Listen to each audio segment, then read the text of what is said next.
Hi, இன்றைக்கி மசால் வடை செய்யலாம். அதுக்கு 1 கப் கடலப்பருப்பு ஒரு 2 மணி நேரம் ஊற வச்சுருக்கேன்.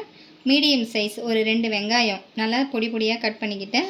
ஒரு 4 பச்சை மிளகாய், ஒரு 5-6 கருவேப்பிலை, அடுத்தது ஒரு சின்ன துண்டு இஞ்சி ரொம்ப சின்ன சின்னதாக கட் பண்ணிக்கிட்டேன்.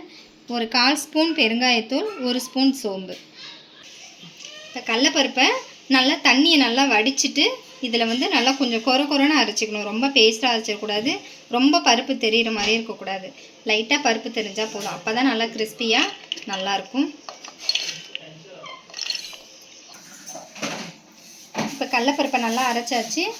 இப்போ நம்ம கட் பண்ணினது எல்லாத்தையும் போட்டுக்கலாம். ஸ்பைசஸ் எல்லாம் சேர்த்துக்கலாம். வெங்காயம்,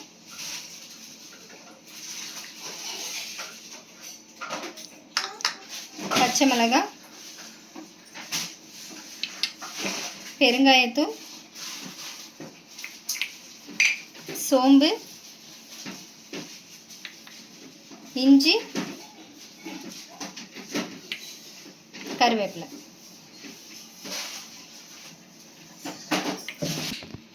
அடுத்தது உப்பு இதெல்லாம் சேர்த்து நல்லா ஃபஸ்ட்டு மிக்ஸ் பண்ணிடலாம். எண்ணெய் இப்போ நல்லா காஞ்சிடுச்சு, சூடாயிடுச்சு. இப்போ வடை நல்லா தட்டி போட்டுக்கலாம். ரொம்ப மொத்தமாகவும் போடக்கூடாது, ரொம்ப மெலிசாகவும் போடக்கூடாது.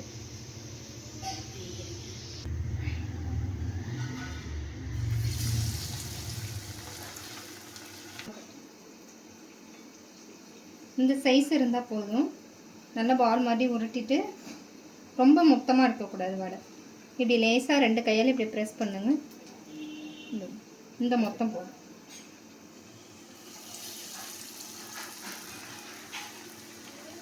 இந்த சைஸில் எல்லாத்தையுமே ஒரு 5-6 போட்டுக்கலாம். இதில் ரொம்ப பத்திர மாதிரி போடலாம். ரொம்ப அதிகமாக போட்டால் திருப்பி போட்டு வேகிறதுக்கு ரொம்ப கஷ்டமாக இருக்கும். ஒரு பக்கம் இப்போ வெந்துடுச்சு, இன்னொரு பக்கம் நல்லா திருப்பி போட்டுக்கலாம். ரொம்ப அடுப்பை ரொம்ப ஹை ஃப்ளேமில் வைக்காதீங்க, லோ ஃப்ளேம்லேயே வேகட்டும்.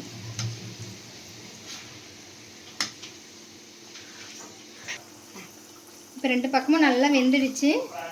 நல்லா சோம்பு இஞ்சி எல்லாம் போட்டதானே நல்லா வாசனையாகவுமே இருக்குது. இப்போ நல்லா எடுத்துடலாம். நல்லா எண்ணெய் வடியை விட்டுட்டு எடுத்துடலாம்.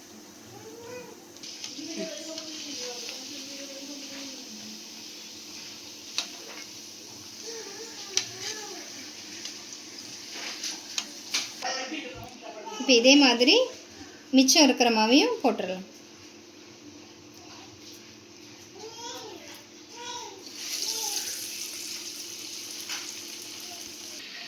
இப்போ மசால் வடை ரெடி ஆகிடுச்சு.